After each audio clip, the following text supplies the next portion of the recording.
ষান্মাসিক মূল্যায়ন নৈপুণ্য অ্যাপে ইনপুট দেওয়ার সময় বেঁধে দিল এনসিটিবি। আসসালামু আলাইকুম প্রিয় শিক্ষার্থী বন্ধুরা, তোমরা জেনে খুশি হবে যে তোমাদের শিক্ষা প্রতিষ্ঠানের শিক্ষকদের জন্য নির্দিষ্ট কিছু সময় দেয়া হয়েছে এবং সেই সময়ের মধ্যেই তোমাদের শিক্ষা প্রতিষ্ঠানের শিক্ষকদের নৈপুণ্য অ্যাপে তোমাদের রেজাল্ট বা মূল্যায়ন ইনপুট দিতে হবে। তো বন্ধুরা, এটা নিয়ে আমাদের একটু বিস্তারিত পড়ছি। দেখো, এটি আসলে শিক্ষাবার্তা.com থেকে প্রকাশিত একটি নিউজ এবং এটি আজকের প্রকাশিত নিউজ। নিজস্ব প্রতিবেদক, ঢাকা। 2024 শিক্ষাবর্ষের ষান্মাসিক সামষ্টিক মূল্যায়নের পিআই নৈপুণ্য অ্যাপে যথাসময়ে ইনপুট প্রদানের নির্দেশনা দিয়েছে জাতীয় শিক্ষাক্রম ও পাঠ্যপুস্তক বোর্ড এনসিটিবি। বুধবার এনসিটিবির চেয়ারম্যান প্রফেসর মোহাম্মদ মশিউজ্জামান স্বাক্ষরিত বিজ্ঞপ্তিটি বৃহস্পতিবার প্রকাশ করে মাদ্রাসা শিক্ষা অধিদপ্তর। বিজ্ঞপ্তিতে বলা হয়, বিগত 3/7/2024 এখানে 14 লিখে ফেলেছে, এটা আসলে ভুল করে ফেলেছে।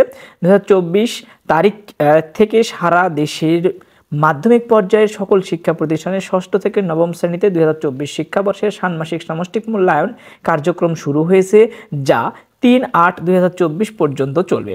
ইতিপূর্বে প্রেরিত নির্দেশনায় সময়সূচি মোতাবেক নির্ধারিত মূল্যায়ন কার্যক্রম শেষে ষান্মাসিক মূল্যায়নের জন্য নির্ধারিত পিআই সমূহের নৈপুণ্য অ্যাপে ইনপুট দেওয়ার নির্দেশনা দেয়া আছে। তো বন্ধুরা, তোমরা আসলে এখানে বুঝতেই পারতেছো যে তোমাদের কিন্তু এর মধ্যেই কিন্তু নৈপুণ্য অ্যাপ থেকে পিআই সমূহের ইনপুটগুলো দিতে হবে। কিন্তু শিক্ষা প্রতিষ্ঠান সমূহ কর্তৃক নির্দেশনাটি যথাযথভাবে পরিলক্ষিত হচ্ছে না, ফলে মূল্যায়ন পরবর্তী ফলাফল প্রকাশে বিলম্ব হবে। এমত অবস্থায় ইতোমধ্যে সম্পাদিত মূল্যায়ন কার্যক্রমের পিআই নৈপুণ্য অ্যাপে ইনপুট প্রদান প্রসঙ্গে আগামী 17/7/2024 তারিখের মধ্যে চলমান ষান্মাসিক সামষ্টিক মূল্যায়ন কার্যক্রমের পরবর্তী মূল্যায়নের পিআই নৈপুণ্য অ্যাপে ইনপুট প্রদানের কাজটি প্রতিটি মূল্যায়ন কার্যক্রম শেষ করার 7 দিনের মধ্যে সম্পন্ন করার জন্য আপনার আওতাধীন শিক্ষা প্রতিষ্ঠান প্রধান বরাবর নির্দেশনা প্রদানের জন্য বিনীত অনুরোধ করা হলো।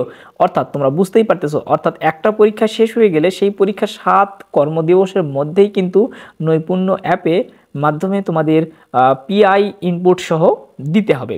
তো পিআই ইনপুটগুলো দেওয়ার জন্য, অর্থাৎ প্রতিটা পরীক্ষা অনুষ্ঠিত হওয়ার পরে সর্বমোট 7 দিন সময় পাবে, তার মধ্যেই কিন্তু শিক্ষা প্রতিষ্ঠানকে নৈপুণ্য অ্যাপের মাধ্যমে তোমাদের মূল্যায়নটা কিন্তু প্রকাশ করতে হবে। তো দেখো বন্ধুরা, এটি ছিল তোমাদের একটা আসলে নিউজ। তোমাদের কাছে নিউজ যদি ভালো লেগে থাকে বা ভালো নাও লেগে থাকে সেটা অবশ্যই কমেন্টসে জানিও। আর শিক্ষা রিলেটেড যে কোনো নিউজ আমার চ্যানেলে সবার আগে পেতে অবশ্যই চ্যানেলটিকে সাবস্ক্রাইব করে বেল নোটিফিকেশন অন করে রেখো। ধন্যবাদ।